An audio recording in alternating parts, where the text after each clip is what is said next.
in the drive. Obviously, I wasn't anticipating that we'd have tech troubles today, but it shouldn't be an issue. If you just drag it in, it should just work as a background. If there are any problems, then we'll just scrap it for today and worry about it. Yeah, that's fine. It's let me actually. It's like a white background with like colored bubbles going up. I can't remember like what I titled it. I'm sure I'll be able to find it. Yeah. Oh, that looks good. Right, let me just check in on the audio. Right. Okay, yeah, dynamic. Yeah, just have like a listen. I mean, I'm speaking right now, like really close to my mic and doing relation to you. You mean a blue background with bubbles? Oh, it might have been, yeah. Okay, yeah, I can see that one.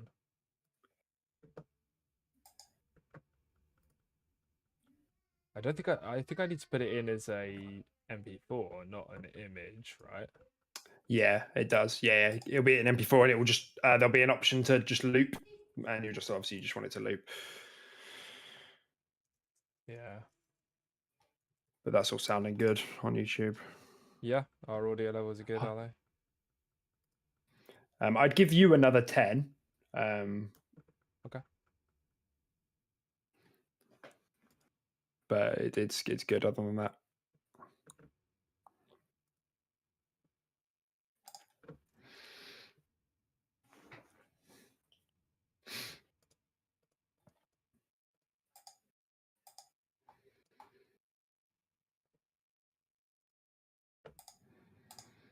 If you're just joining us now, everyone, hello. If you're here with us live or you're watching after the fact, as you can tell, we're messing around with stuff on OBS. I can see on the preview there's lots of bubbles floating up the side of the screen. Yeah, what's that thing at the bottom? We just thought we'd spice it up. The bottom of the screen. Is it the one that needs a crop or something? Do you not see those?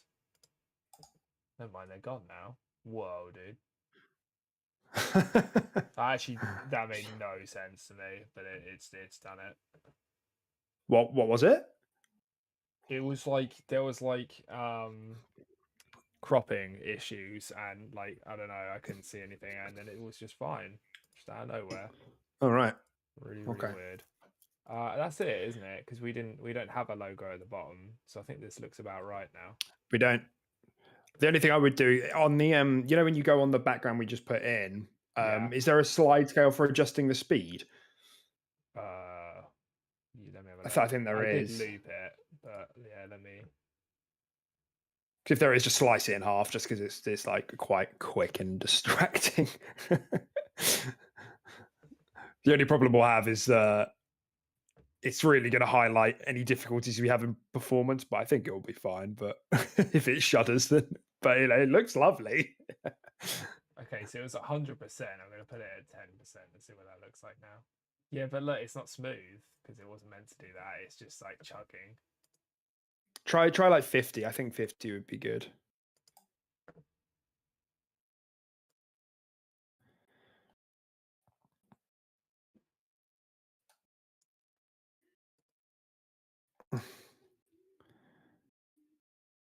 Oh yeah, yeah, I can see this. It's just like the frames are kind of off. I've just put it at 50 now, and like it just doesn't seem right because it was. Whatever you think's best. It was created at that sort of speed. You know. Yeah, we need some of that frame interpolation. Oh no, I think that looks good. I think 50 looks good. I've only just seen it. Okay. If you're happy with that. Yeah, I'm happy with that. Dude, I accidentally did my my face cam in OBS and I just named it Tim Face Came instead of cam. And it just sounds really funny. I was earlier I was looking at I'm like looking at job stuff and if you don't know, for non-UK residents, we've got a place called Cumbria in the UK, and I was looking at the University of Cumbria, and I just typed into maps, just to get an idea, and like you do with places, you just type half of it and then you stop because you know that the algorithm will pick it up. And I just typed University of Cum, and I didn't realize that I looked back at it and I was like, I've just typed University of Cum on my work laptop, no less. You really would. That's funny. All right, I think we're good to go. Yeah, does that look fine? I can't believe it. That looks lovely. I'm just gonna wait to hear you speak again. Yeah, To make sure. Did you turn yourself up by 10? Yeah, I bumped myself up by 10. Yeah.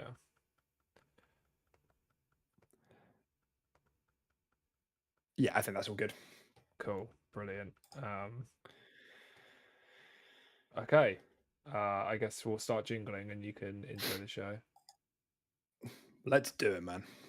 Right, we are jingling. Great. Hi, everyone. Welcome to episode 70 of the Quick Resume podcast. Today is a Monday. We don't usually do this on Monday, but if you're joining us live or you're joining us after the fact, probably won't matter to you because, of course, it probably won't be Monday anymore. That's fine. My name's Deck, and I'm joined by our technical producer, who sucks. Really he's very handsome. He's very handsome. That's true. I'm all right. And he's cracked. He's cracked at Apex. I'm probably still struggling to think of the game. Yeah. He's cracked at. No, I was not. Apex. Yeah, I have been kind of cracked at Apex recently. Actually, I've gone back to being a lifeline. Good for you, man. I've been super cracked. But yeah, hello, I'm Tim. Back to your roots. I messed up a little bit with the tech, but in my fairness, I had to swap laptops, so we're doing it for a completely different laptop. So yeah, something's bound to go wrong with that, isn't it? Yeah, exactly. That's not a problem. We're easy breezy.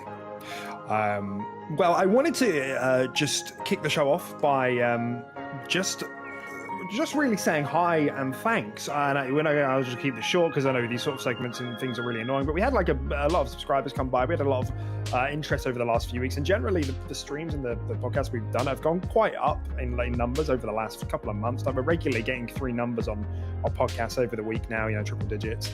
And on podcast services, we're getting more interest as well. So thanks for hanging around. We're glad you like it, and I hope we'll see you a bit more. And if you do want to stop by live, we'd love to have you come here. As you can tell, over the last few weeks, we've been interacting with all of our friendos in the chat.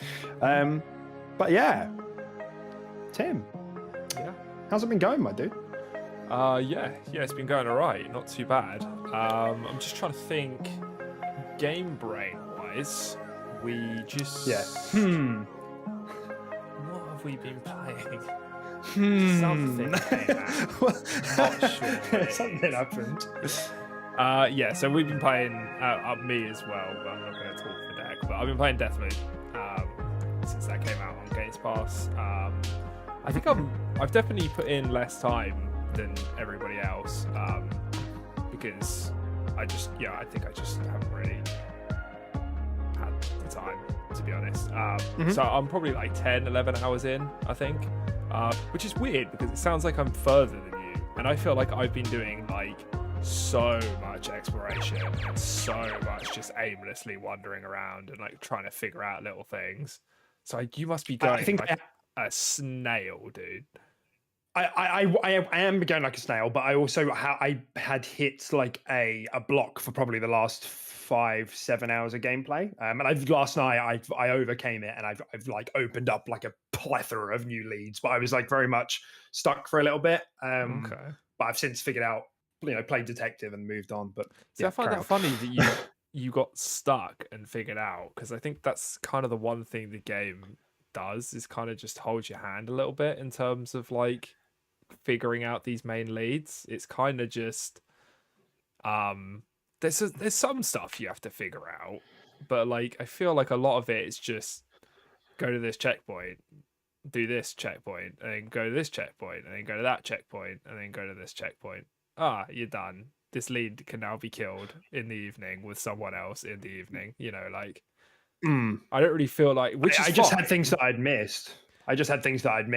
Like in rooms and in like areas. Like I thought I'd looked hard enough, but I clearly hadn't. I just overlooked something. That's really interesting. Yeah, because I mean, as much as I just kind of slammed on it for that, and it is one of the reasons why I'd probably bump it down a point, in my opinion, from like a 9. So I'd probably give it like an 8. I do completely understand why they've done it that way, though, because I mean, just to appeal to like the masses and anyone playing this game, you have to do that a little bit, otherwise people will just drop off if it's too if it's too obscure and you had to read every single note to find like every single clue, and then you had to remember to Yeah. go back here because it didn't give you a checkpoint. Like, I completely understand why they did it, but I would have quite liked if they did go for a little bit more of like a Hitman approach, where they were literally just like, here's your target, you know, you can, here's your sandbox, you know, just go. You know, it wasn't like a checkpoint. Literally Dishonored, though. Yeah, exactly. Yeah. So they've definitely taken away from that and kind of, yeah, gone a little bit more down the handheldy route. But I think that's probably because they've only done a game like this once before, and they didn't want to like overcomplicate it and just mess around with things too much. So I completely understand why they did it. But yeah, that's kind of like apart from that, the game is it's great. Like, I'm having so much fun with it. The shooting feels surprisingly fantastic for an arcane game. You know, I think that the aim assist is a little bit too strong. Sometimes you could just tap LT and you just snap to someone's head, bang, done, and then you tap LT, you snap to the next person's head, done. It can be a bit forgiving in that regard, but then I'd rather have that than just not being able to hit bullets and like slippy aim everywhere and it just feeling a bit janky. It's interesting because I've seen a mixed bag about people talking about the shooting, because when I do this on all my first, so like it's kind of a me thing. Like I do this in all my first person shooter games that I like I start the game, I wiggle around, I go into settings, and I spend like a good 10 minutes fine tuning it so it feels good to me. And I did that, and since I did that like immediately, and the game feels like great. I've said this like on Twitter, I've said it to you as well. Yeah. But I think the game feels super good to me. But I've seen other people say it feels a bit sluggish. It feels a bit like wonky. And I think when I first booted it up and I felt it, it felt fine. But I can see why someone would say that if they just went in with the default settings. So I would say to anybody who feels that way, what I did is I either go in and turn off aim acceleration entirely. I think that setting is generally rubbish in FPS games, or leave it on but whack up the acceleration to like 80. I've got it at 80. It starts at 20, so it's no wonder you feel like you're pushing, you know, to get speed. Like turn it up really high, and it'll feel so much better. Like it feels very smooth to me now. But yeah, I'm with you there. It feels surprisingly good for an arcane game. And in all honesty, I haven't done much tweaking at all. I just pretty much out of the box. I did a couple of things, like the aim acceleration and stuff. But I didn't crank it to 80. But right out of the box, it felt pretty good to me. It didn't feel too bad. But then I've played these games in the past, so a lot of people that might think it's sluggish maybe haven't played Dishonored, or they didn't play Prey or anything like that. So yeah, to them, if they're coming off Call of Duty or Apex or anything like that, it is going to feel quite sluggish. But man, I'm having a lot of fun with it. And I'm probably not too far away from completing it. Like I said, I think I could probably get like 5 people in a day at the moment. And I'm working on a couple of leads.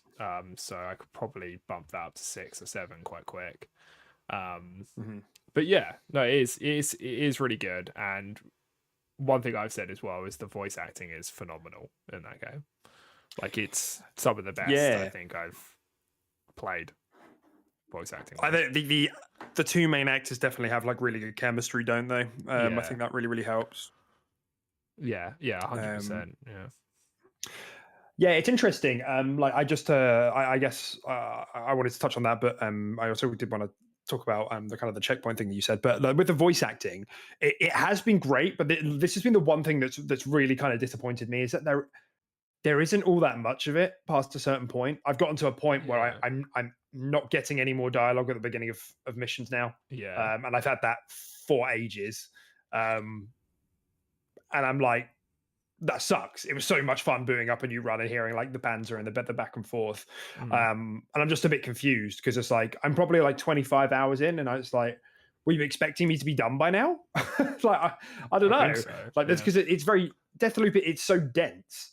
Like, do you know what I mean? Like each map has so much density in it and so much like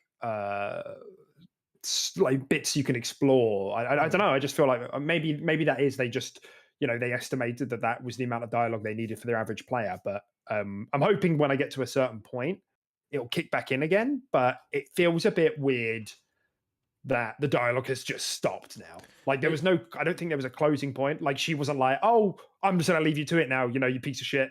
Like there was nothing Yeah, like that. It was just a regular line of dialogue, and now it stopped. It's yeah. like, why? It's almost like they put them in when you boot into the missions if you've made progress on like a lead or you've done something significant. Yeah, Whereas if you just like end a day or end a cycle and you didn't progress any leads per se, then yeah, I just don't think she says anything, which is kind of like they always expected people to be progressing, I guess, like steadily. So you never didn't hear that. Um, and yeah, I'm guessing that's kind of what it is because I've never really had a point where I've booted in and just not had dialogue, and I'm guessing that's because Mhm. every time I do boot in or end a day, I've done something relatively significant for her to have, something to say to Cole. But yeah, Yeah. Yeah. That's right. So yeah, that's really been my only like big gripe. Other than that, like yeah, like revisiting what you're saying about kind of the checkpoint thing. Yeah, I don't know. I haven't found it to be too much of an issue. Although having said that, I guess I can understand it. Because it tends to point you to like a building, right? Like it doesn't put the checkpoint over the item you need to find. And then you kind no, of go into detective mode once you're in that building, and you have to kind of go through that and figure out what's piece some of it together. Um, I guess yeah, because I think there is options, and I have seen people say that you can turn off like yeah, checkpoints and do yeah, like assistive HUD, and people have said that that's like the best way to play the game. But I understand that, but at the same time, like I've played like old school games like that, and I just find it too difficult. It takes too long to get through something hmm menial. Because it's like we spoke about this other week, didn't we? With like Divinity, original, whatever it's called, yeah, Divinity. You know the one I'm talking about. yeah, Um, Wasteland is a bit like that as well. So I guess I'm okay with going to these checkpoints and then taking my time once I'm there. yeah. But yeah, I can understand it for sure. Yeah, there is an Um, element of that because it definitely does. I can agree that if they took that away, you'd find yourself having to just fine tooth comb everything, like reading a note or listening to an audio log, and then like sometimes you do just want to just chill game, shoot stuff, and just like progress, right? You don't need it to be some ultra like I need to think about everything I'm doing and remember everything I'm doing to the point you need like a fucking notepad next to you. Um, yeah, exactly. so like I do understand why they've done it, and I think for the majority, I think it was the right call. But just in some situations, I just kind of wish it was a bit less obvious what you had to do. That's all. I think Yeah. overall I'm pretty happy, and that's why I literally I'd maybe bump it down like maybe 1 point a result of it. I'm not like, oh, this would be a 10 and now it's like a Mhm, 7. It's like it's a mhm, 9 and mhm. it's like an 8.5 or an 8. Because yeah, I do Yeah. understand why they did it, but it also just gets to the point where when I find stuff, like I find like a notepad or I find like an audio log, I just pick it up and press B. I don't read it because the game breaks it down for you and tells you where to go next anyway in that bottom left corner. So it just becomes the point where you are supposed to find these things, which is the only way that you find information and lore about the world. You end up just not reading Mhm. it because the game just breaks it down for you. Your gamer brain just kicks in and you want to be efficient, so you just don't bother. And I feel like that's the Yeah. wasted potential sometimes. Yeah, no, I definitely get that, but I've got to say, like, I definitely do read through stuff.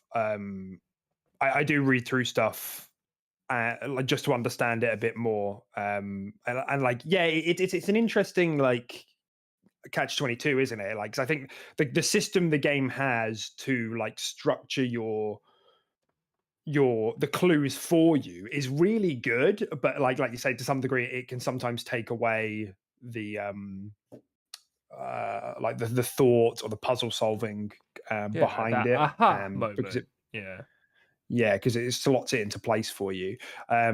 I can understand it. That's not. I wouldn't really say I found that, because I think a lot of the actual the hard detective stuff, I would say I found most of that inside missions, where like it is a bit more ambiguous and it does leave, like it doesn't tell you exactly what to do. Like you go into a room, there are lasers, there's like a keypad, and you've got to figure out what exactly is going on either through the environment, and then from that you either go to a different time of the day and revisit, or you have to do a particular thing in a particular order. So I've had things like that as well. So I think that really, really works. And I guess maybe like just to outline general impressions, like I said to Tim, like in the first 2 or 3 hours that I played this game, I was like, this is going to be one of my favorite games. I can already tell. And I'm like, I absolutely feel that way. Deathloop is easily in a top 20 game for me. I don't think it's perfect in the same way that I think all Arcane games have like a very, very slight problem that I wish was a bit different. But to me, like all these games are 9 and above. I don't know if it's going to outdo Dishonored 1 or 2 for me yet. It's very, very close. But to me, it's somewhere between a 9 and a 10. I just don't really know where it's going to fall. Maybe a 9 and a 9.5, somewhere on that sliding scale. Unless the game really, balls us up at the end. But I love that it has all the things you like about roguelikes wrapped in an Arcane skin. It has that sandbox. It has those runs where you go and you just want to discover stuff, or it has those runs where you want to go and just loot up. Or you can do a bit of both. It's a bit more relaxed because it has that loop to it, rather than Dishonored, which has that tension, which is really good, but it's high risk. It's like, I got to load back from a checkpoint, got to save constantly, because if I fuck up this attack, then got to do it again. Yeah. But it's good, man. Like some of the things I've done in that game have been so much fun. Like in particular, the Carnessus slab, the throw people around one. So much fun. Yeah. That is pretty cool. Yeah, I'm not really sure what my favorite slab is. I think probably I quite like just the Nexus one, where you can just chain kills together. I think that's really satisfying. Cool. Yeah. I think that's quite cool. And I've done one where I've like done it in midair as well through like a blink. Because blink, one of the upgrades you can get is that you pause in midair. So I've done that before, and then like executed, and then like thrown down like a Nexus like on a group of people and like shot them in midair, and it was pretty fucking badass. Yeah, it's very cool. Yeah, so it is really cool. And yeah, that wind one is pretty hilarious. The stuff you can do with it, because it is pretty great. Once you figure out how to use it, because like I was really confused at first, like the controls for it, but you've got to hold it on someone, and then there's like an imaginary circle around the person, and then where you push the stick to is where they get thrown. Like so, if you pull them down, you'll bring them towards you. If you do it without any direction, it's a push back, but then everything else you can control the direction how you want. Because I've got most of the slab upgrades now. I'm missing 1 for Nexus and 3 from Fugue, which is the new one. I haven't used that yet. So like I pretty much go into every mission with a different loadout of slabs. Like Nexus and Carnessus is so fun because you can what's it called? You can like link people together, and then if you Carnessus one of them, they all fucking fly, mate. Or you can do the blink with the sonic boom kick. Do you have that one? That upgrade? No, I haven't got the sonic boom kick one yet. No. Oh, sorry, I was trying to spoil it a bit, but it's sorry. It's the shifts, but if you click the right stick instead of letting go, you do like a really big kick, and you can kick people miles. So you can do the same thing with Nexus, link loads of people and kick 6 people at once off the cliff, like just things like that. Just really well thought through. It just works, kind of thing with the sandbox. Like even like the Havoc slab as well. I was like, oh, that's kind of boring, and then I used it and I got all the upgrades, I paired it with Nexus, and I was like, I'm a machine. Because it just makes you stronger. You take your focus your health damage gets converted into the focus, or wherever the mana, wherever it is. But I'm finding it really, really good. The added like the spice up of having the Juliana invades, being able to invade your friends as well. I think this is great, and the mystery is really compelling. I think the mystery is really compelling. What is exactly going on here? And I do feel like every time I go out and I read a bit more, I piece a bit more together. in a way that's just told really well. I don't think it feels quite as organic as a loop game as something like Outer Wilds does, but just because it kind of feels like it's not bad, but it kind of feels like there's 16 levels that have been well stitched together. Does that make sense? Because there's 4 locations at 4 different times. Yeah. And it Yeah, still I know feels what you good because it is organic. You know, like you can go in the morning and see something in one place, and then you go there in the afternoon, and that thing's been moved. mean. Like I think on in Up Down, the cannon gets moved. So there's lots of organic storytelling of how the things progress through the day. But it's more that once you're in that place, time freezes. Mm. Which is fine. Whereas Outer Wilds is like the world's on a 20, the whole thing is on a 23-minute loop. Yeah. So you can have these just different moments where you've got to get somewhere by minute 16 and get loads of things done before that. So you kind of miss out on that. But you know, at the same, what this way does, it opens up time to explore, experiment. You know, exactly. have the combat, be invaded. So that all works just fine. But yeah, I've been speaking long enough. But overall, I think Deathloop is absolutely fantastic. I'm glad I managed to hold off on spoilers, and we finally got it through on Game Pass. I think it's a really brilliant game, and Arcane continues to be my favorite dev. Honestly, these are very deck games. I said this before. Yeah. These are very much my favorite types of games. I think it's fantastic. Yeah, 100%. Yeah, I'm in complete agreement. Yeah, I think it's an insane game. I'm having loads of fun with it. And yeah, I'm looking forward to hopping back on and playing it this evening after work. So yeah. Awesome. The one final thing I will add before we move on, because it's less to do with the game and more to do with accessibility. They added a load of accessibility options with this update, and one of them was like auto aim. So once you hold LT on someone, you know your crosshair just tracks them. Yeah. And I was on my honeymoon this weekend, really. And my wife went to sleep. We got back after a busy day. She was to bed at 11, and I wasn't tired yet. So I booted up Deathloop on my phone with my little Razer Kishi, and I was like, "I'll just see how this works." Obviously, on like Airbnb Wi-Fi, you know, see how it goes. And it was pretty damn good. Obviously, there was input delay, but I was just like, "What can I do here to play the game?" And you know, in a way that works for cloud. And I just turned on the auto aim thing. And played around it, and it worked absolutely fine. I was really impressed. Like I managed to play for like 2 hours. Obviously, I went in single player mode, so I didn't get any actual invades or anything like that. But it was very playable. And I just had 2 hours where I did combat light stuff and played the game, and I could do it fine. I think it's interesting because I never thought about that being a way to make like input reliant games accessible via cloud. Does that make sense? Yeah, to have the snap on aim. Yeah. No, yeah. Makes sense, just things like like that, silly things like that. Yeah. So yeah, super good. Yeah, but that's fine. Nice. So I hope everyone else out there is enjoying Deathloop as much as we are. You know, hopefully, like we said with the shooting, I hope this bodes well for Redfall because you know, everybody was confused about Deathloop up until the last moment, and then it got Game of the Year nominations, and I think Redfall is getting, you know, is a bit mixed reception at the moment. So I've got faith that they'll be able to pull it off because the loot is quite good as well. I think it's very tight and concise in Deathloop. Yeah, I quite like the loot. It's pretty wacky, but quite sort of self-contained at the same time, and it's pretty good, man. Yeah. Actually, have you got the legendary weapons? I've got a couple. I think I have like one legendary, but I haven't really stacked up too much on that sort of stuff. I'm still mainly dealing with purples. But yeah, no, they're all very, very interesting and very unique. Especially the ones that are dropped like specific from the people you kill as well, which are quite cool. Yeah. Yeah, I like it. Yeah. Well, because the legendaries have their own like quest, so once you hear about it, it'll pop up and you can do it.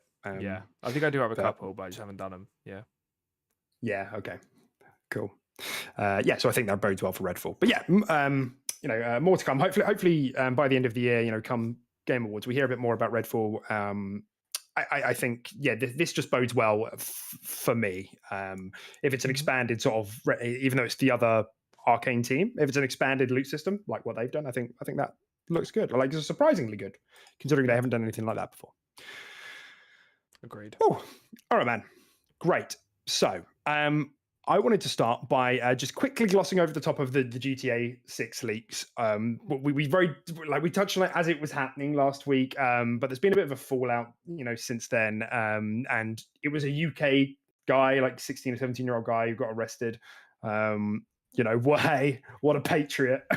Yeah, jeez. But it's I'm joking, of course. But there was a lot of kind of sadness really expressed for the team over at Rockstar, because it was a massive leak. And I think the interesting takeaway here is that a lot of people who, let's face it, probably haven't left their home in quite a long time, immediately saw these leaks and were like, oh, it looks like shit. This looks awful. It's a leak. It looks awful though, to be fair. Do you know what I mean? It's like if I was making a cake and I was halfway through it and the ingredients were all over the place, and they're like, that doesn't look like a cake. Yeah, they're like, that's just a bunch of raw eggs in a bowl. It's the worst cake I've ever seen. You got me. You got me. Like, fucking hell. I forgot how cakes works for a second. And this is kind of the interesting thing, that it's like, and it's not trying to sound like it's a toxic positivity thing, but like speculating positively is kind of fine. Like if you say, oh, this looks good, I'm hopeful that this is, this looks like it could be GTA, but it's new, or, look at the, but if you speculate negatively, it kind of turned into misinformation. Expectations are out of whack. Do you know what I mean? Like, if you're speculating about something, in a bad way, it becomes kind of misinformation. I just thought it was interesting because obviously those are the opinions that got propelled, the ones where people were like, this looks really bad. But it's more because it's speculation, it's damaging. And people might argue that positive speculation can create hype where it isn't due. But that's kind of because I think people have a built-in, little angel in their head that allows them to be skeptical of positivity. But when people are speculating in a really horrible way, obviously the main problem is that the devs probably feel like shit, because a lot of people have taken to seeing this stuff and been like, oh, it's look at those eggs in the bowl. But it's I mean, negativity spreads, right? Certainly faster than positivity. But I completely agree. I feel like, especially based on what they did with GTA 5, which was just a ridiculous hit, right? It was such a fantastic game. You should be able to look at these leaks and be hopeful and be positive and be like, I'm sure this will head in the direction that we all want it, based on their past experiences, right? But people just get negative so quickly off something spaced so early. And it's like, I would always give the benefit of the doubt to the devs that have made excellent games in the past, with these early leaks. That's it. But people just don't do that. People are just toxic. So that's it. And like, there is a really simple principle that I would encourage everyone to follow, and it's called Occam's razor. Occam's razor is essentially the principle that you should go with the process that assumes the least. You have to assume the least. And when you're looking at a game which is like 2 or 3 years, maybe 2 years out of release, you have to make a lot of assumptions that the game's going to look like that or look bad when it's finished, don't you? Really, you look at Rockstar's track record. They made like one of the best-selling, if not the best-selling game of all time. They just made Red Dead 2, well, however many years ago that was, and that was a hyper successful as well. It's just weird. I guess maybe people are just burnt on kind of the AAA industry a little bit, but it reminds me of I was speaking to one of our friends, Tim. He's the one who says really silly things sometimes. Oh yeah, that's probably all of them, but I know who you mean. Yeah, I know who you mean. Immediately. And we were talking about, he was saying how nothing's coming out this year the other day. Okay. And I said, obviously, in the back half of the year, in the next 3 or 4 months, actually, it's starting to ramp up a bit. And he was like, oh, what's coming out? And I said, just for example, like Deathloop will be coming out.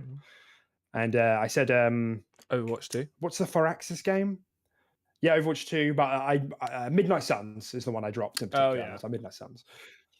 And he was like, oh yeah, but they're both like garbage, aren't they? I was like, What? it's just very weird to me that people like are so hasty with those sorts of judgment calls about games. Yeah. Like, I was like, Midnight Suns, and people don't have to be as like knowledgeable as we do, you know, and crawl through the shit.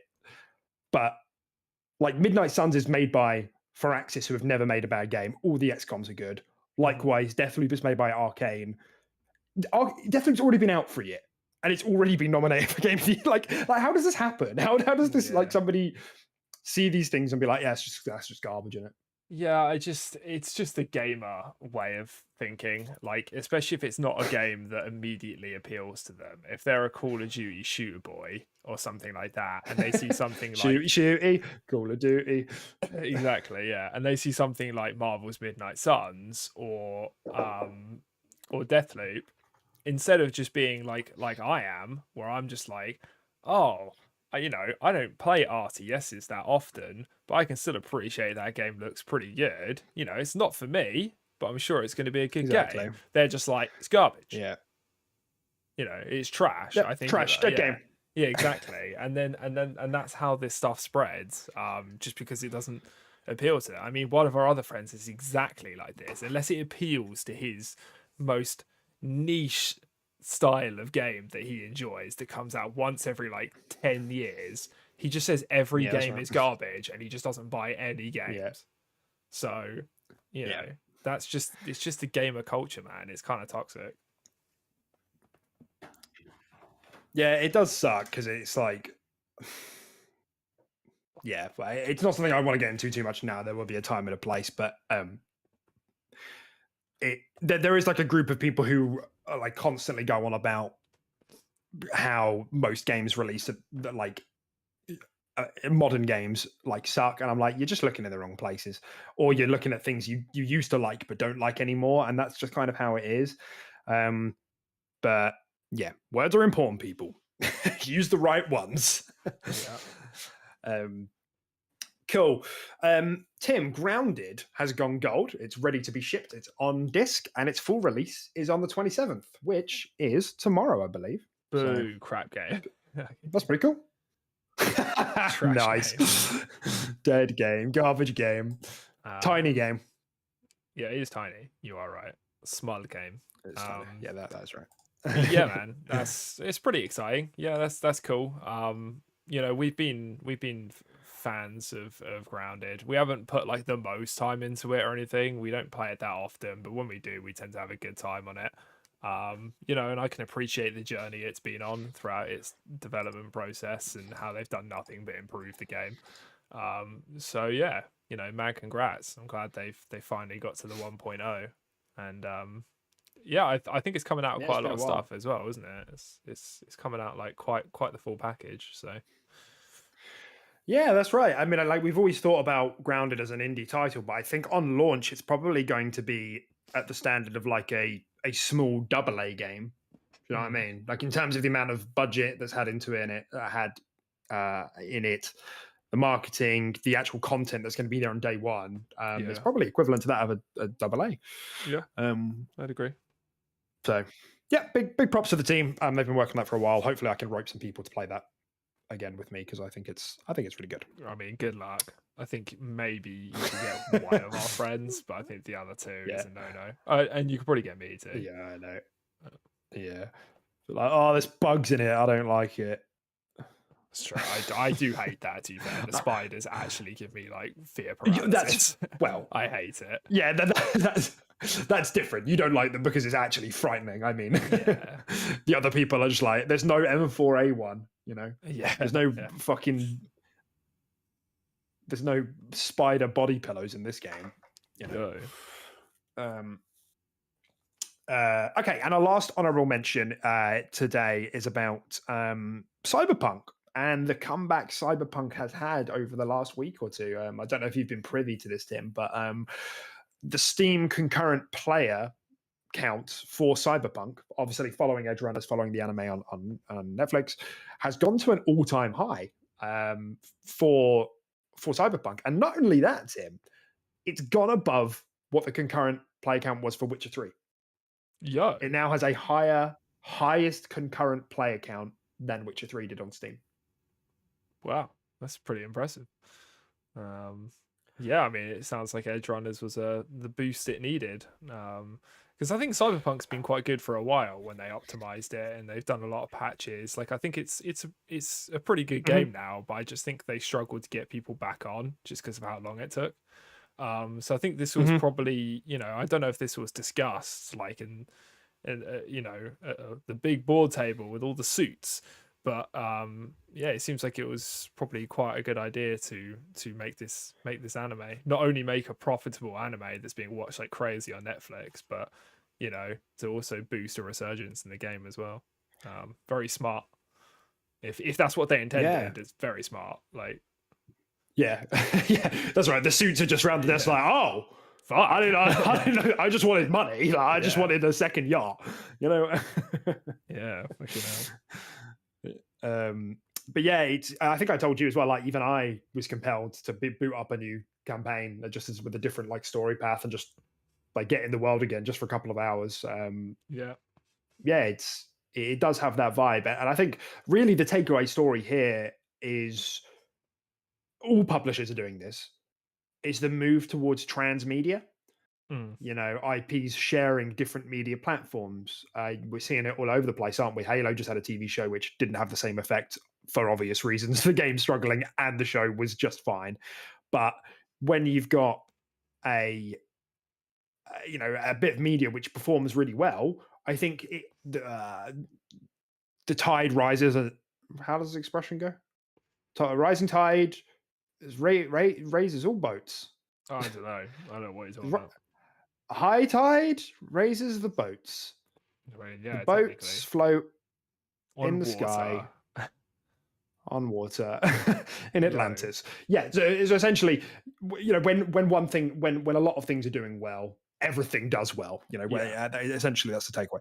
And we're seeing it everywhere, aren't we? Not only that, we know Xbox is working on like a Gears of War show or TV film is being put out. Sony's got all of their shit going with The Last of Us, Gran Turismo, Horizon, Twisted Metal, I think, as well. Borderlands is supposedly getting a movie where Kevin Hart is playing as Roland for some fucking reason. Chris Pratt's playing Mario. Chris Pratt is playing Mario. Yeah. This is it. Because I think some people are still confused, right? That people are trying to make media out of games, and we keep saying it's cursed, but like we've started to see a bit of success. Like Witcher, obviously Witcher TV series is the same as well. There's been a couple, Arcane, but this is why, because transmedia works clearly. It does. Yeah. When it's done well and it's executed well. It doesn't even have to be perfect. Like Witcher, I think both seasons were fine. They were good, like maybe a 7 to me, but that was enough to drive interest back into the game. It works. That's why. Yeah. So yeah, no, it does. I mean, it just works like just across genres as well. Like I've been watching and finished a new anime recently, and that gave me the resurgence that I needed just to play Tales of Arise again, and I started blitzing that, and went on my road to completion before Deathloop, which I failed. But yeah, just you really just tried though. I really did, yeah. Just from the fact that I was just watching anime, and it just made me want to play a JRPG. So yeah.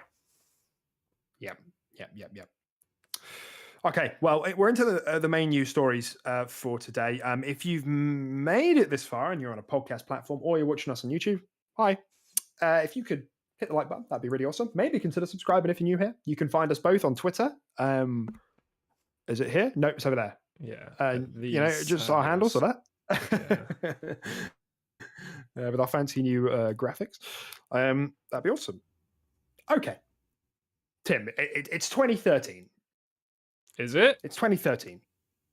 It's crazy. Yo. it's crazy here. It's actually not. It's actually great. It's 2013. Times are great. The world isn't in a pandemic. We aren't on the brink of nuclear warfare. There isn't the third global recession in the last 5 years. Good times. Things are great. Robin Williams is still alive, I think. The world is a better place. However, Xbox have decided they're going to announce their new console with DRM. DRM, digital rights management, I think. I hope I've got that right. Yeah. And the internet freaks out. The internet thinks, oh my God, I can't have my console be always connected. I couldn't possibly do that. The digital only future isn't the way forward. Not a chance in hell. And also, I can't have a Kinect or a home device. You know, that can't possibly happen. I don't want to have something in my lounge or in my house that I can speak to. No. So since then, DRM has been part of kind of the Xbox like DNA. Really, there has been a bit of DRM in there. In that there are some online games, like single player games, that you just couldn't play unless you went into the settings and went into offline mode. Do you know what I'm talking about? Yeah. Even like disc-based games. And that's rubbed people the wrong way, rightfully so. You know, fair enough. That stuff probably doesn't need to be bound to an online connection. However, in an update over the last few weeks, that has been dialed back. So, great for those people. However, weren't Xbox right? Weren't they right with what they were doing? We now have Game Pass, which you can't play unless you have an online connection. We now have, everybody has an Alexa or a Google Home in their house. Probably not everyone. A lot of people do, et cetera, et cetera. Yeah, I guess so. Yeah, I guess the world has moved forward in that way. But it is kind of, people were just less accepting to it back in the time. I think even we were, to an extent. Like, we, it didn't rub us up the wrong way, but like, to be online all the time, to be able to play any of your stuff, it was pretty annoying. And I think, the Xbox One, didn't it literally have that, like, quite a lot? And there are a few times where like, I just had like my internet was down or something like that, and I literally just couldn't boot up my game even though the disc was in the console, because it was just like, we don't know if you own this game. And it's just like, well, I do. It's here. It's in my hands. Here's my bank statement. So like, it is kind of annoying, regardless. So it's kind of nice that it's coming that direction now, but I definitely understand the fear and the pushback at the time, but to me, that was only. I think sometimes people conflate what was so wrong with the Xbox One back in the day, and it wasn't. I don't think mostly the DRM. I think it was mostly coming out of 500 forced with a Kinect. That was it. That was the thing that I really had a problem with. I didn't really want the Kinect at the time. So paying an extra 100 to like forced to pay that much, that was the real problem. The DRM stuff, it bothered other people more than me, and not to mention that part of the kind of the landscape that Xbox thought was going to sort of develop. They were right about, because I was thinking about this the other day. Like, if I lost connection and I wanted to play something on Game Pass, how would that, like, obviously I wouldn't be able to boot it up, but like, would I be able to like tether in on my phone, like for a check-in, like they originally visioned back then? Because they said, I remember them saying you can tether in on your phone, just to like check in and then go back offline and play the Game Pass for 24 hours. Like, I don't know. So I think that stuff needs to be streamlined a bit more and make that clearer. But I do think Xbox were on the money with the direction that we were going in. Yeah, they just didn't message it well. Yeah, exactly. Yeah, and maybe you could argue maybe they were just trying to be a little bit too ahead of the times. Back at that point of time, and it just backfired on them, which has happened to so many people, like so many companies that try to innovate too quickly. You get pushback. So you could argue that way. Xbox were too good. You heard it here first. Too good for their own good. Yeah, that's right. Yeah. Standing for Don Matcherick, could get him back in. So all interesting stuff. And while we're on the topic of hardware, PS5 supposedly coming from Insider Gaming, a new outlet founded, or at least co-founded by Tom Henderson, I think, are suggesting that the PS5 is to launch an external disk drive. Oh yeah, I've heard about this. Plug So and you can play plug in a disk little drive. mouse tail. Yeah, Yeah, like so bizarre. it's fucking weird, dude. What do you think? Like, what do you think? Like, why that? Why? What would you say? Besides, It seems utterly a pointless. brain infection. It seems utterly pointless to me. Because you can't even claim like it does anything manufacturing wise, because it would be the same disk drive that's manufactured into the PS5 anyway.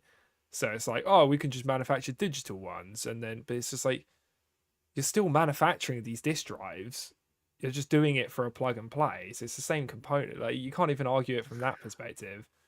And it just seems I don't know why. Just let people choose if they want a disk drive one or a digital one. Like I really don't think that.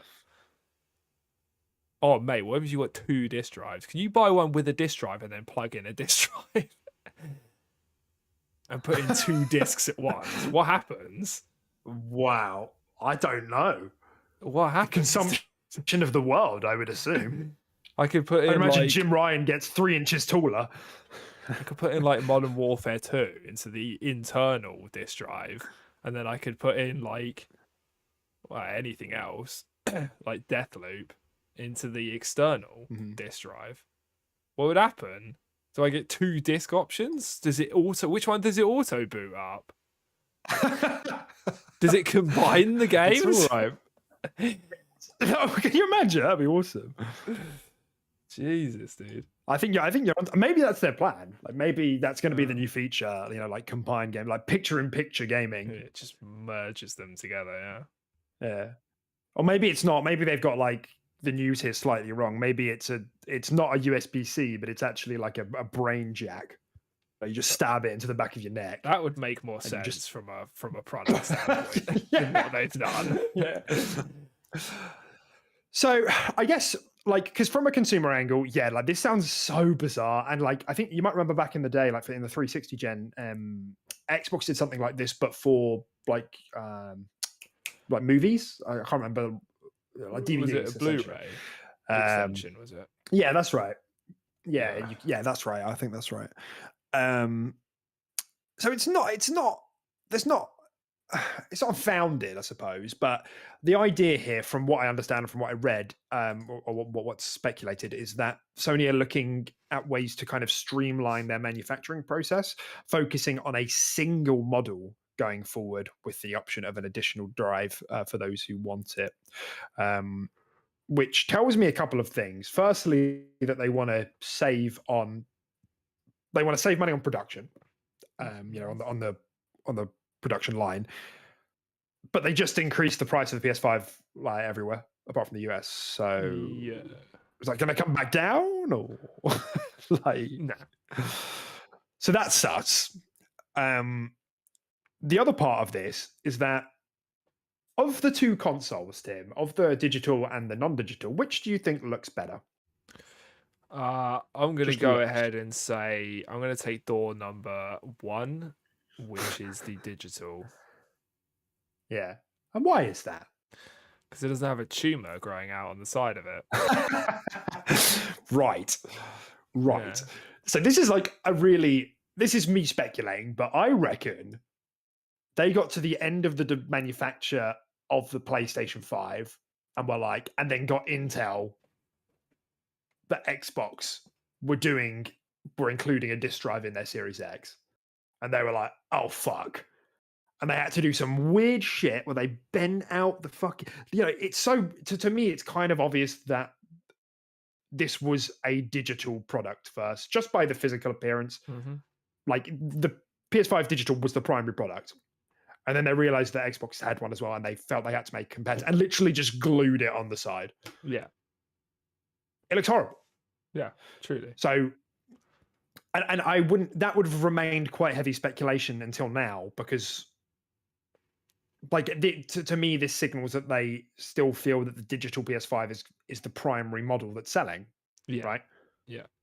And just like, if you really want to just drive, just buy it separately. So I think Mhm. it makes sense on their end. It's just kind of weird that they're still passing on costs to customers, and also that the PS5 physical was a fuck up. Yeah, Looks it like, definitely seemed like an afterthought. Yeah. yeah. Yeah, 100%. I mean, I own one with a disk drive, and it's ugly as sin. Like, I hate it. Hmm. Yeah, it really is not nice to look at. Is it loud, by the way, or is it very quiet? Is it same as Series X? It's pretty quiet. I'd say it's louder than the Series X, but it's pretty damn quiet. It's no more than like a whisper. Like but Okay, it's audible where the Series X just isn't. You just don't even know if it's on or not. right. Okay, cool. All right. Well, so that's happening. Apparently, we'll see. It's nothing's official yet, but we'll see. Next up, Tim. I think I meant to mention this a few weeks ago, but like 343 are doing a series of Forge videos at the moment. I think they're releasing them maybe on like a bi-weekly basis or something like that. Just showing off some of the features and what's going on with it. To sort of, I think really aid their positive PR now that there has been a confirmed staff turnaround, essentially. And they've got the roadmap down, and they've laid out all the bad news, so they're hoping that it's kind of just uphill from here, hopefully. And as part of the Forge, they showed off episode 2. Episode 1 was like fairly uneventful. We've kind of seen most of that in leaks, but episode 2 they showed off kind of scripting and bots, which looks, as you might imagine, it's very detailed. It's surprisingly, I think they've done a good job with the UI, making it accessible on controller. You can make a map and you can use bots to test how the map plays. You can just like set a 4v4 load of bots on the map to see, what Okay. is difficult, what's not difficult. And that's just like a click of a button, That's cool. which is, yeah, it's all very cool stuff. So that's all coming along really, really well. I don't have much more to add about it, but I think it's one of those things that Forge can't come soon enough, which is November for the winter update. And Yes. I don't have this in the notes. But this just happened yesterday. There was a Halo competitive show, HCS, in I think Orlando yesterday, as part of Halo 3's 15-year anniversary.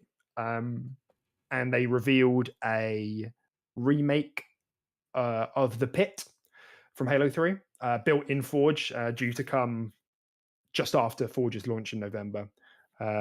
Looks very nice, but as always, the Halo community they hate themselves and everything around them. So Yeah, people get really triggered by that. I remember watching some videos from some Halo YouTubers and stuff, and they were like, "Yeah, we got like maps coming, but like," and then they were just like, "Yeah, but these maps coming are just like made in Forge, so they're not real maps," sort of thing. And people get like really triggered by it.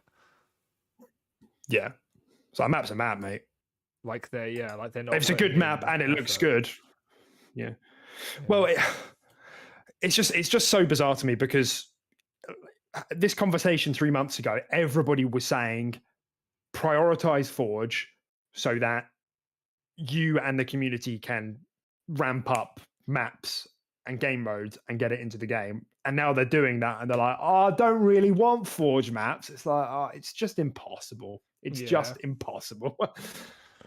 Yeah, it is a little bit, yeah. But it's almost like maybe they do want Forge maps, but just, made by the community rather than made by, like they finish Forge, the community makes these maps, and then, I don't know, there's some way to green light them into the game or whatever, but like they still want 343 to make proper maps from the ground up. Oh, yeah. Using Forge. That, like, I think that's their ideal world.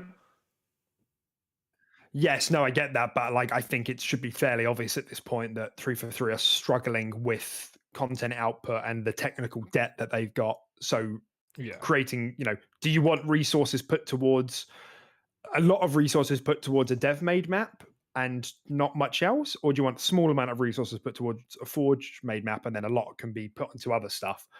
A lot of other important stuff like the community still talks about desync and other content, like weapons or equipment, etc., etc. So yeah. Yeah. What one of those things, man. Yes. But we'll have to wait and see. Most important news this week, Tim. What colour's the button on your Xbox controller now? Oh yeah, I meant to send a picture. You asked for a picture, didn't you? On Twitter. I did, yeah. Sorry. It's green. That's right. It's green. What type of green? Like Xbox green or like khaki green? Oh, I got like a hair in my mouth. Sorry. That's well, right. I hate this. I've got like it's like a kind of like a dark, like a neon green, but a little bit darker. Just like slightly darker Very than like nice. a neon green. It's nice. I like it. Yeah. What about you? I mean, it's easily the most hype thing we've spoken about across the 70 episodes of the podcast. Like, yeah. Oh, let's go. Starfield, nah. Deathloop, nah. Yeah. Bethesda, Activision Blizzard's acquisition, nah. LEDs, mate. Pretty colours. Yeah. RGB. LEDs. RGB LEDs. Yeah. No, it's a cool little it's a cool little update though. I like it. Yeah. Yeah, it's just nice, isn't it? I've got a cool ice. I've got a cool ice blue on one of my profiles. When you can change it per profile, which is pretty cool. Yeah, I have to admit that is cool. It's pretty cute because I've got a profile for like general use, but I've got a separate profile for Rocket League, which I've got orange for because you could be an orange team. It's just very nice. So it's actually quite nice because it's. Well, I can't have both, can I? You can have two. And I've already got blue. Well, I just change between them depending on what team I exactly. Yeah, that's what I would do. Change my smart lights as well.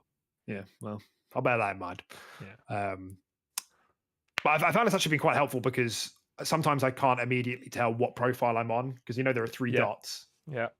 It's like a lot easier to just at a glance see the color change on it. But yeah, it's just super cute, super nice. And it's always been in the Series 2, and you've been able to do it if you plug the controller into Steam. You could always do that. I think we might have even spoke about it on the podcast. Like if we go back far enough, I think you'll probably be able to find us being like, "Oh, why can't we do this on our Xbox?" Yeah. Oh, I can't remember. There we go. Wish granted. The series the Elite Series 2 controller core came out this week as well. The one that's in white and it comes without all of the bells and whistles that you can buy separately. There's a revamp of the library on your dashboard, and there's options for default install options. You can from memory. I don't have the full details up in front of me, but you can like default some games to certain hard drive, whether it's external or internal. So you could have Series X and S games default to internal, or default to HDD. Yeah. Again, nice little feature. Yeah. Very nice. All right. We spoke about this in our last episode, Tim. No, we didn't. Or did we? I can't remember. We spoke about this before, but the idea of like a handheld, and Logitech. Oh yeah. Announced I think it's an Android-powered system that can run apps, and it's partnering with Xbox to have Game Pass as part of that.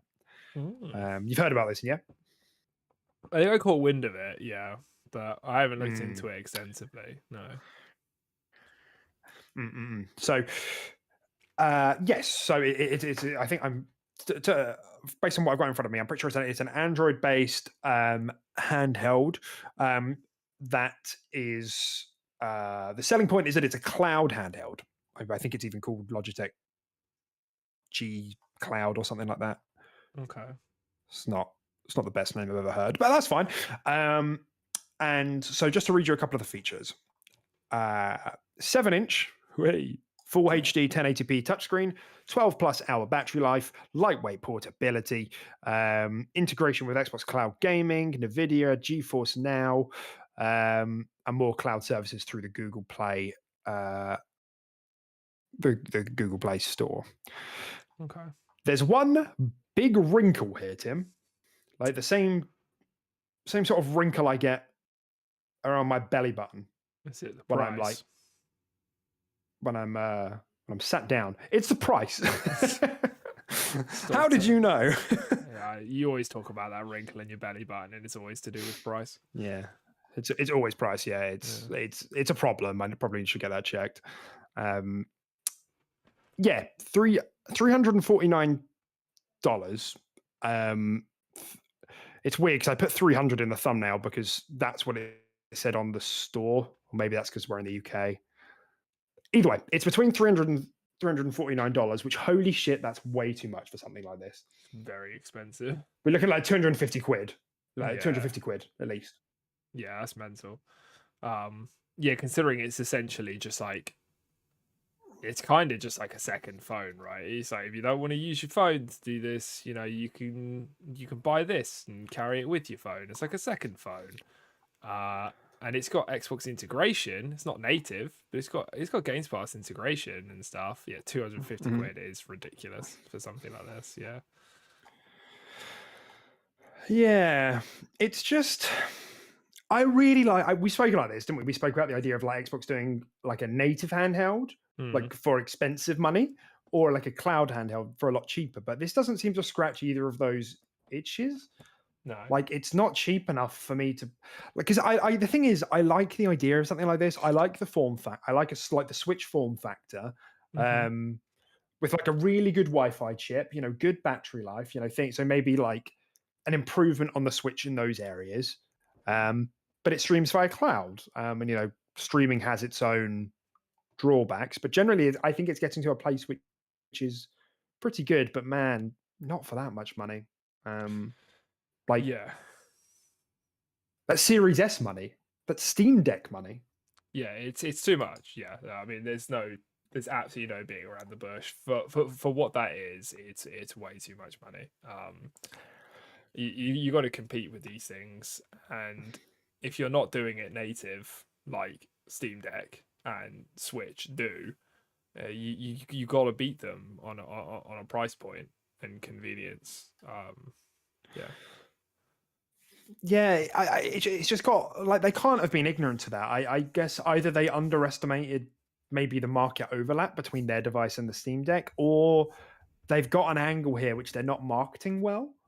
Yeah, maybe. Like, is it hyper? Like a lot of people don't think the Steam Deck is particularly portable. Like, it's very big and very heavy. Yeah. Like, obviously, this is very lightweight and very small. Yeah.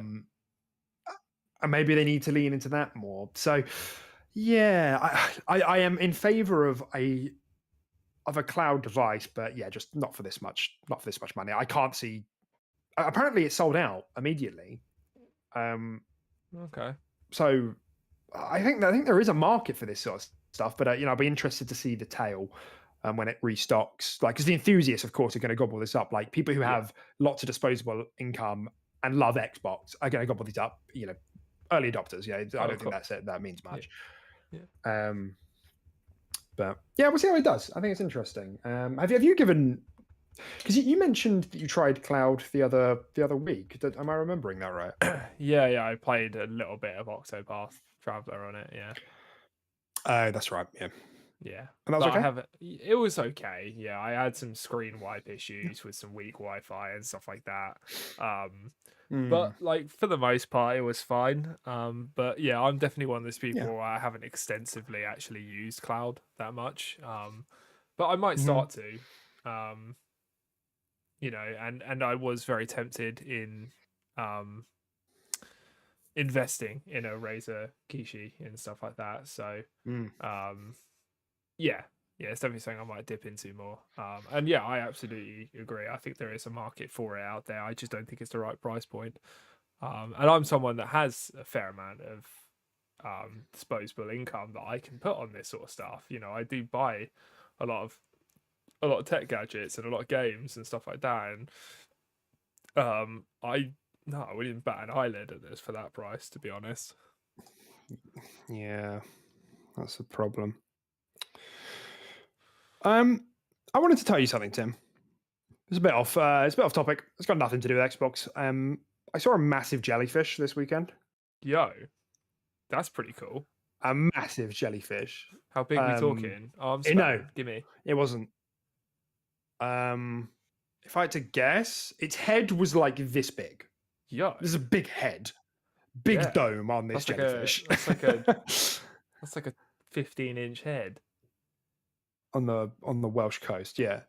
Yeah. And I was just because me and my wife were just in like the shallow bit of the sea, you know, having a good time, frolicking around, nice and sunny. And Amazing. I saw this shadowy figure underwater, and we were like, "What's that? Is that like a bag?" Or I was like, "That's a big jellyfish." Like rugby tackled her out of the way. Yeah. Please don't get stung. Please don't get stung. Yeah. I've heard they're like excruciating, the stings from jellyfish. Yeah, and obviously it depends on the type as well. I don't think we have anything too bad here in the UK, but it really reminded me that I have a primal fear of The ocean. unidentifiable shapes below the water. Yeah. Yeah, what's that called? It's like it's like a fear of something like beneath you. Yeah. So I don't know if it's specific to the ocean, but yeah, it's called something.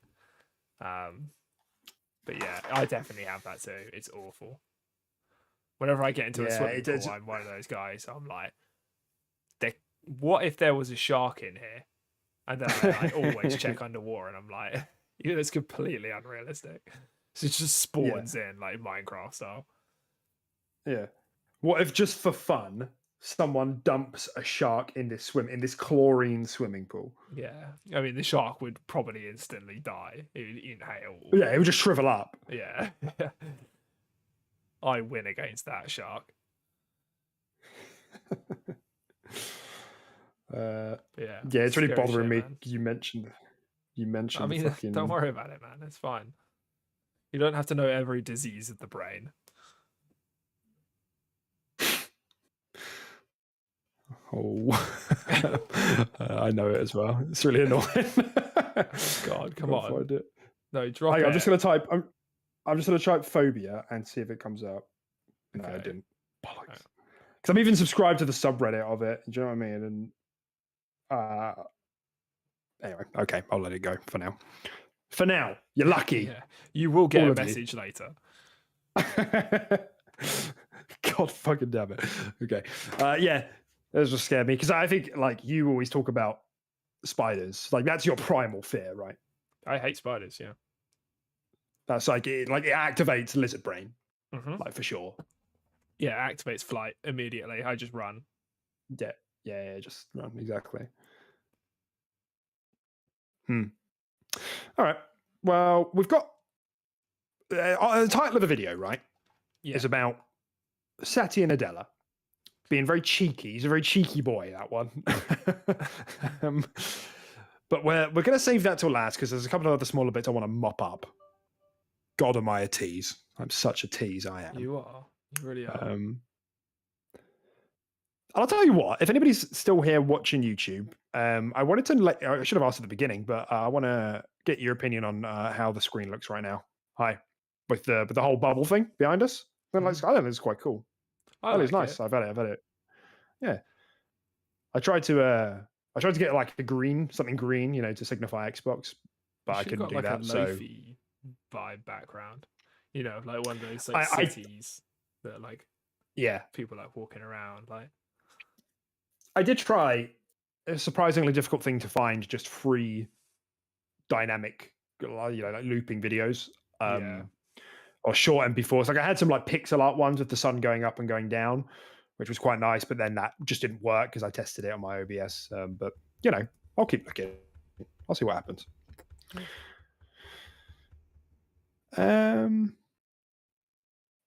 All right. Gears of War has been trademarked, has been re-trademarked. As we know, it's been trademarked in a different area this week. And that different area is board games, card games, and tabletop games. Sus. That is kind of weird. Xbox is very sus at the moment, just in general. They're sussy backers, dude. So, I mean, trademark for board games, card games, and tabletop game. I mean, it works. I could definitely see that universe being translated into those things. Agreed. So, I mean, I'm not upset about it. Sounds pretty cool. Are you not? I am. I'm raging. Well, I'm upset about everything. I'm angry at all games, every game. Oh, he's the stereotypical gamer. Oh no. Ah, you got me. Oh no. You got me. It's a spot on impersonation. Not enough death threats. No. Anyway. Yeah, I reckon Gears of War Monopoly. Do you? I don't. Gears of War Monopoly. You have other board games than that, dude. You know, there's like a really cool like Dark Souls board game that's like kind of similar to like, D&D. I didn't know that. And like Devil May Cry have them as well and stuff like that. Like you could just do that with Gears. You don't need to make fucking Monopoly. Why not?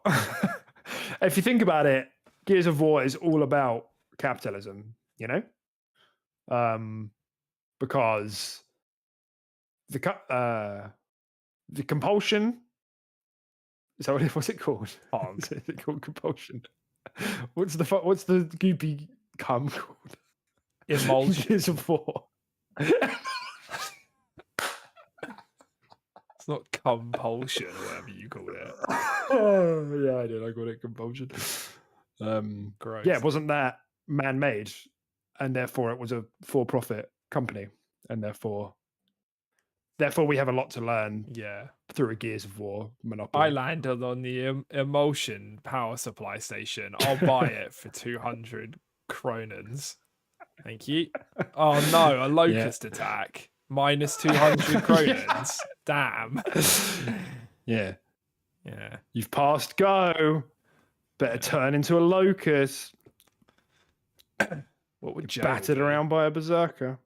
Yeah. Jail? It'd be the Snatchers. Oh yeah, dude. On it. Yo, it's gonna be Gears of War. Maybe the jail moves around, you know? Maybe the Snatcher moves around. Yeah, so obviously I'm being a dork, but yeah, like it makes sense to have something different here. Yeah, I reckon a D&D thing would totally work. I remember, or maybe, you know, maybe if we move past the tabletop thing, Gears of War Top Trumps. It's super lame. Top Trumps like, aren't a thing anymore. Top Trumps is so... They are? They're kind of dying out, dude. Nah. As someone who has been spending a lot of time in baby shops, let me tell you, Top Trumps are thriving, flourishing. We just know the stonk market for Top Trump. I have stonks in Top Trumps. No, I mean, yeah, it's doing whatever, but they are still around. They just people get them for presents for kids and stuff, you know, before they have phones. So like, I think there's still a big market for it. Yeah. Which, not for to be fair, Gears I've of War, just it's made like an 18+ game. Exactly. Yeah. Right. Yeah. The fuck, dude. It's a fair point. It's a fair point. Cute little cartoony. Locust. Yeah, like Gears Pop. Yeah, that game died. Yeah, that's sad. Weird that. I just thought that I'm not going to salute it. But why not? Doesn't deserve a salute, and neither does Top Trumps for Gears of War. Okay, that's fine. Do you know what? Maybe I've actually just had a realization. I'm willing to put money on what this is, and I think it's an arcade game. You think it's going to be like Halo has one? Shoot 'em up. Oh, you mean like a Spartan Assault? Halo has Fireteam Raven. No, like arcade, like physical arcade. Oh, okay. Yeah, I've played that actually at an arcade. Oh yeah. Oh, nice. Any good? It was alright. It's fun. Shoot me. Shoot me. It's nice to shoot grunts. It's no House of the Dead. Nah. It's no Time Crisis. Let's be real. Yeah, that's right. Yeah. Goated. Yeah, I can see that. They're clearly interested in jamming arcade games, and it's like card game doesn't make sense really. Tabletop game does. Trading card game doesn't, unless it's Top Trumps, which, you know, it won't be. Yeah, there's not enough So- kind of going on to make like a whole like Magic the Gathering, Yu-Gi-Oh-esque Gears of War game as the card game. Exactly. Yeah. Yeah, doesn't really make sense. All right. Next up, Tim, we've got a bit more information from Certain Affinity. The president of Certain Affinity, who I believe is Max Huberman, maybe. Can't remember. I think I'm right. Sorry if I'm not. Sure. But and having said that, he might just be the lead rather than the president. So, you know, scratch that entirely. The president of Certain Affinity spoke about the project that they're working on at the moment. And obviously, we know it's public that they're working with 343. The speculation, the inside knowledge is they're working on Tatanka, Halo Infinite's Battle Royale type thing. And the recent information there suggests that it's a mix of objective based gameplay and classic Battle Royale. That there are many like objectives that you would find in arena across the map to minimize randomness. So you compete for the objectives to get points and then buy guns with those points. That's Okay. kind of the idea from what's now understood. So on Sweet. top of that, this is what they've recently said. They said that the biggest thing we're doing that's public right now for more than 2 years, we've been working on Halo Infinite doing something that while we're they're very prescriptive about what we can say, we're doing something unannounced, and we're doing lean development on that unannounced thing from conception and design. We can assume that this is Tatanka. Yeah. It's something big and new for the franchise, but I can't say any more about it. That's our single largest project of our 3 projects currently, and we have close to 100 developers working on that. Certain Affinity is about 400 in size, 400 people in size. 100 of them dedicated to Tanker, presumably. And you might remember that they're also working on a Monster Hunter like called Scrpiting, courtesy of Jez Corden over at Windows Central, Project Scrpiting. I like this studio. I like Certain Affinity. Yeah. I'm surprised we haven't heard more about Tanker, though. Yeah, I mean, I think they're just too busy putting out fires, if I'm honest, than to start teasing this sort of stuff. Yeah, maybe. You know, like I just don't know how well that will go. I know it's content and it's new things, and we'd be like, oh, this is really cool, but I just don't think that it would go down well if they just started dropping news about all this when they should be fixing their base game and how that functions. You know, especially with desync and all that still being an issue with just the core fundamentals of the game. If they was just be like, oh, we've been working on a battle royale for like this, mate, I think it would get some pretty bad community backlash. As everything does with Halo. If they were literally like, everyone gets £200 just wired to their bank account, they'll just be like, there's something's up here. Don't trust this. £200 for what? Yeah. Huh? To keep my lips shut. Plus, plus, it's not even enough. Yeah. I need 300 to keep my lips shut, even if I was going to accept it, which I won't. Yeah. So it's just shit just gets met with such negativity. So I think that's why it's been so quiet. Yeah, and I reckon it might be we've spoken. Everyone has. It's not special opinion at this point, but that they kind of want to have a soft relaunch. Probably season 3, right? Which is did they say March or April? Can't remember. March or April for the start of season 3. I think they want to have a soft relaunch there. I don't know if I doubt that they'll launch Tatanka for that, but they'll at least have new content out the door with a new weapon, the new equipment. You know, there'll be like 5 or 6 or 7 more maps in the game at that point. And then slam the new roadmap, and Forge will be out, obviously. Slam the new roadmap down. File share coming in 2 months. It's unannounced project coming end of the year with a in May. E3 for that game mode. Yeah, makes sense. I'd imagine. Yeah, just do it all in one big lump with everything else that the players are asking for. Yeah, it's just seems silly to tease that sort of stuff now. Yeah, that's fair. Okay, final 2 stories then.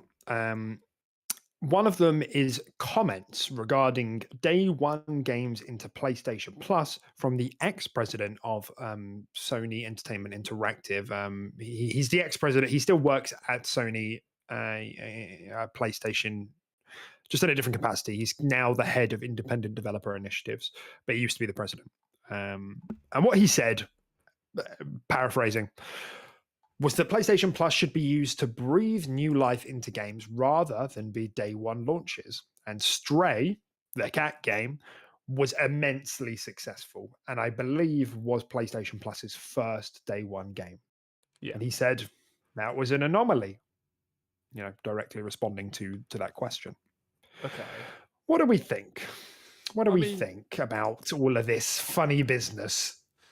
well, I mean, so they're still arguing against the fact that they believe that day one launching into subscription services is not a good idea. They're still in that trend.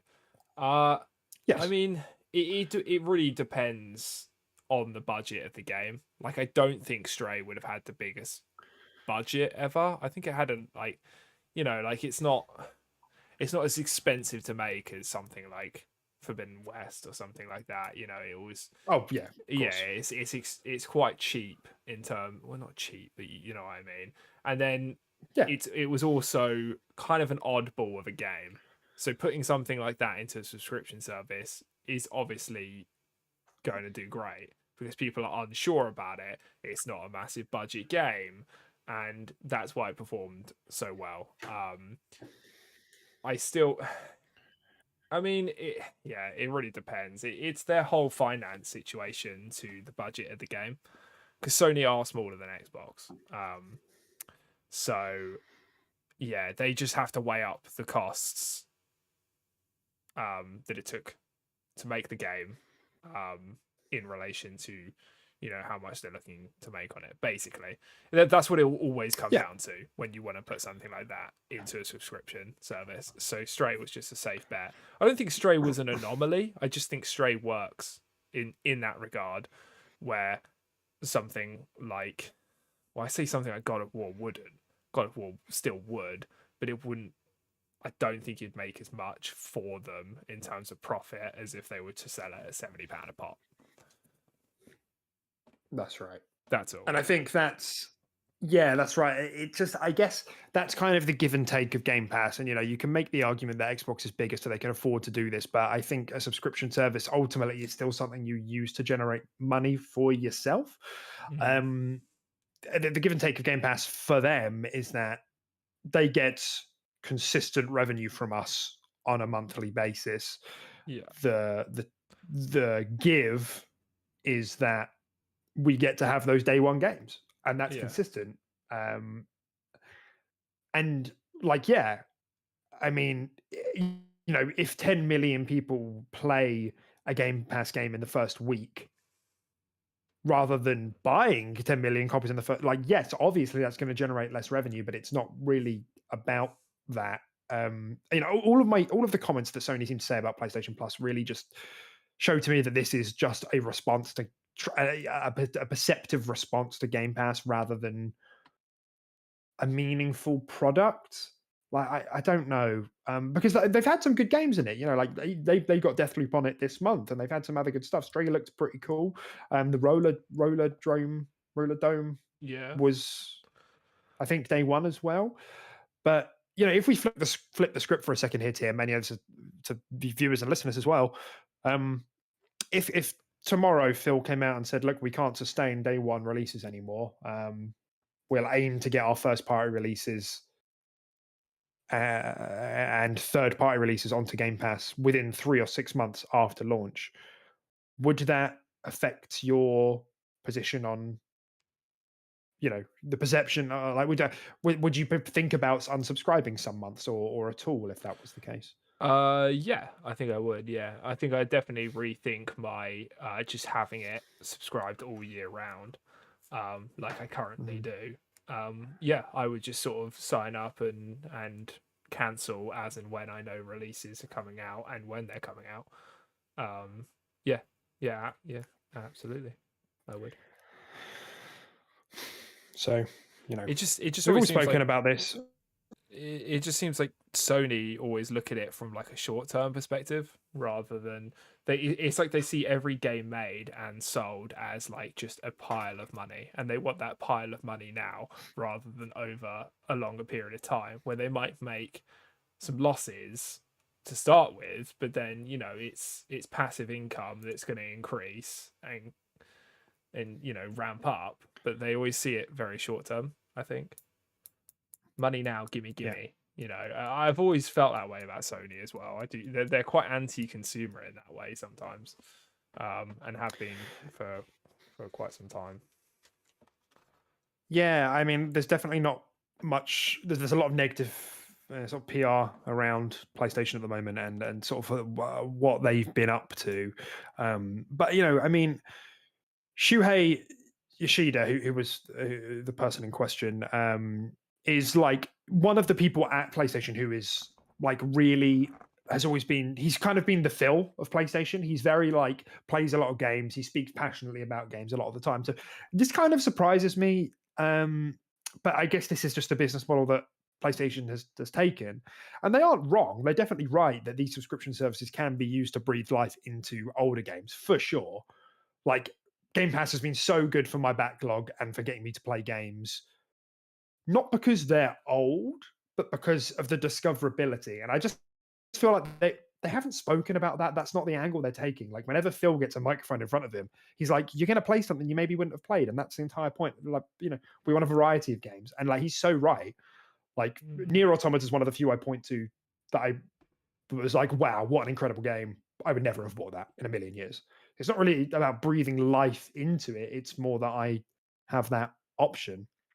And of course, these aren't day one games. So, this point really could be fluff. It's more just the angle and the philosophy that PlayStation has towards PlayStation service, which is like, you can play old games, but now for a good price, rather than we're going to give you the tools to explore what you might like to play, and in an increasingly competitive and costly uh, um, hobby, basically. So yeah, just thought it was a bit funny. So we'll see. We'll see how it all shakes out. But Sony have been chasing their tails with a bit with this for a while now. Saying that they won't put games on PC, but now they are, and then saying that games might come to PC down the road, and that window is narrowing, right? Between a first party launch and then going to PC, that window is really so we'll see. Maybe they will find themselves having to compete with that, and I think that's going to be great for everyone. Yeah, 100%. Okay, Timmy, final story. What everyone's here for, which was Satya Nadella getting a bit spicy about the acquisition. Okay. He sat down with Bloomberg and he spoke about. He had a brief segment about the acquisition, and he said a number of things. He said, that he felt confident about the deal. To quote, any acquisition of this size will go through scrutiny, but we feel very, very confident that will come out. And we're focused on ensuring that our customers are able to do more with less, and we're going to be more deliberate. However, the central focus of the interview is that he said Sony have acquired 3 studios, even just in this period. And therefore, if this is about competition, let us have competition. And he said that with a really cheeky little grin on his face, little cheeky boy. And it doesn't stop surprising me how funny it is that CEOs are getting involved and like bringing this into the public domain, right? Isn't it weird? It's kind of weird, yeah. But I mean, at least he has like a competitive mindset about it. At least he's, like he's saying, like we're buying studios. If they want competitiveness, then let's go for it, right? Like I think that's a better way to think of the whole thing rather than acting like a wounded puppy and asking for the deal not to be put through, please. Pretty please with the cherry on top. So you can give some respect for that, definitely. Yeah, I mean, so I suppose that like the contention, like really the talking point here, beside just haha Satya Nadella, haha funny, saying funny thing is that when he references Sony making 3 acquisitions even in this period, can't remember, but one of them's Bungie. Is it Firespray? I can't remember the other ones. Sorry, but the question really is this competition on the same scale? Is it really? And that's kind of where we are with the, in terms of the online debates and the constant windmill of Twitter arguments. Is it really the same competition? I mean, what do you think's fair or not fair here? Yeah, I mean, it definitely is not on the same wavelength, right? I mean, in comparison, I think it's pretty small compared to the whole Blizzard Activision deal. But then Bungie and Destiny, it's pretty big, right? It's Yeah. definitely nothing to shake a stick at. So, yeah, I don't know really. Yeah, I don't know. Because he said, as part of this as well, he said that depending on how you look at the numbers, we're fourth or fifth. Like as a publisher or as a hardware manufacturer, we're far from being the leading entity in the market, and therefore, is it really such a big deal that they get a step up to get involved? Super complicated question, and we don't really need to go back into should they or shouldn't they acquire this, but it's more just funny and kind of insightful, I think, that Satya is getting in front of this himself. So we'll see kind of how this all pans out, and if he as well, if he'll continue to be involved in this on a PR level.